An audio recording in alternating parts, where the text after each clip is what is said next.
once you get to like the tippy tops, on your $10 millionth dollar, sometimes you see tax rates as high as 60 or 70%. As you climb up this ladder, you should be contributing more.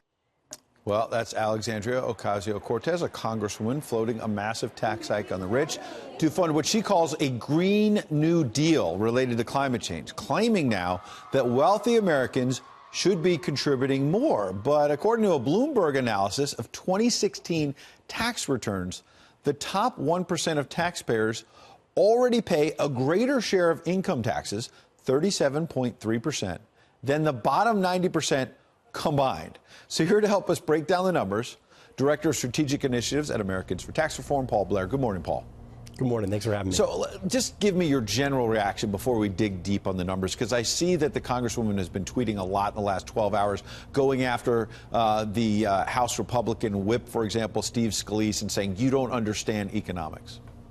Look, I think the Congresswoman has killer instincts when it comes to her dance moves, but her fundamental understanding of economics and tax policy is subpar.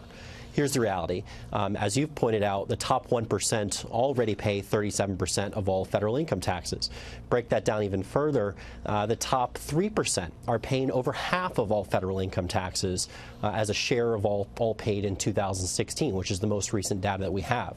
So her suggestion that only the tippy top should pay a little bit more because they're not paying their fair share just ignores the data on how much they are already paying as a percentage of the total share of taxes paid by U.S. taxpayers. She and others never quite explain what fair share really means, how they define that. And to your point, when you look at the actual facts, the actual numbers, the rich are paying an awful lot already. Average total tax rate for the top 1%, 33.6%.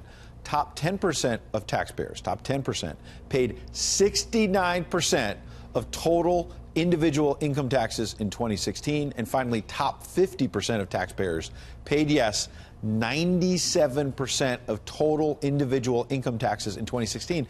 So, Paul, quite simply, what more can the rich give? Well, her proposal would double it, double the top rate paid by those high earners.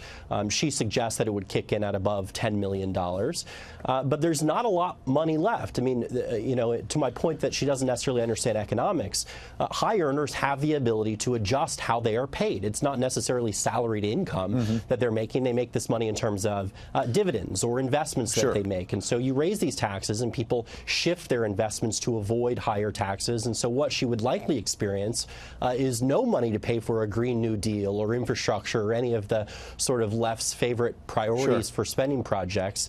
There's not a lot more that they can get simply because people adjust their investments. Yeah, I've got 30 seconds, though, to take her side on this for a second. She points out that there are a lot of the rich, like Warren Buffett, who say they don't really pay the 33% that we mentioned earlier. They have all kinds of ways to hide their income, move money overseas, as you say. So what can we do to actually get people to pay that 33% that are rich when, in fact, Warren Buffett and others say they pay 15 or 20%? Well, I think the biggest thing we do is speed up the economic recovery. If businesses make more investments, we'll get more tax revenue from the businesses that they invest in and the employees that they hire. So that's probably the best way to get more money out of rich folks. All right, Paul Blair, we appreciate your insight this morning. Thank you.